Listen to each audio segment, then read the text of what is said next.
MILFs Threesomes 24-pack, books 25 to 48, Milf Erotica Threesome Erotica, Breeding Erotica, Anal Sex Erotica, Lesbian Erotica. Written by Nicki Menage, narrated by Kline. Milf's Glazed Buns, Milf's Threesomes 25, MMF Threesome Erotica. It was yet another busy day at Dough Girl, the bakery that I'd started after a healthy divorce settlement from my husband. I decided to follow my dreams in the wake of our split, and, well, it turns out following your dreams can sometimes have some pretty amazing consequences. I was doing what I loved, and I was doing it for myself. Everything was perfect.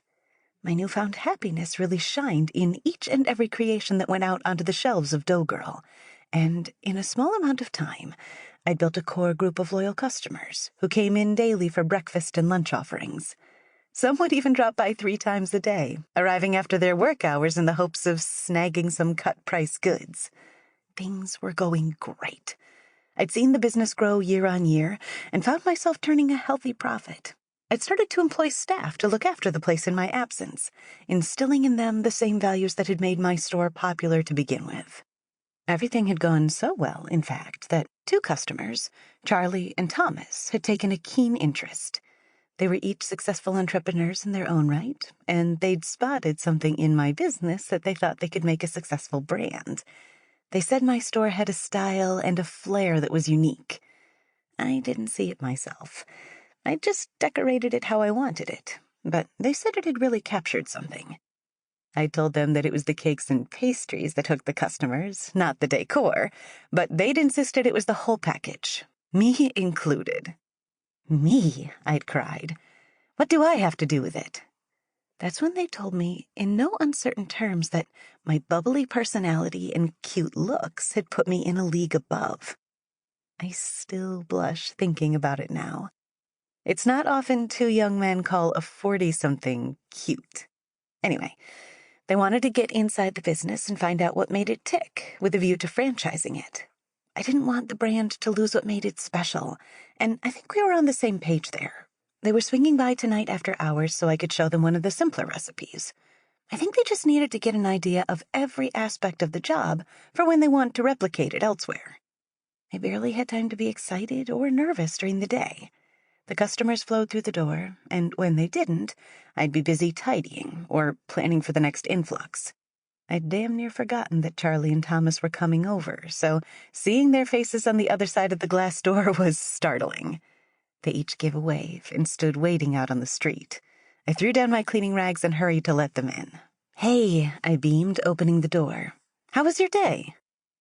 "Good, Ms. Leone," Charlie said, giving me a handshake and stepping inside. "Can't complain," Thomas said, following. I looked at them, all dressed up in their suits and long coats. It was a world that I was glad I didn't belong to. "Come on through," I told them. "Put your coats anywhere." They each folded them over the back of a chair, taking off their suit jackets too before rolling up their sleeves. "You boys don't have to do that," I said. "I'll be the one getting dirty." "We don't mind helping out," Thomas said. "We're hands-on."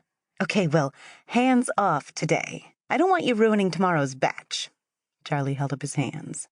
"Hey, Ms. Leone, that's okay. That's why we're interested." "I hope we can keep all this in the family," I said. "That's one of our USPs, Charlie said.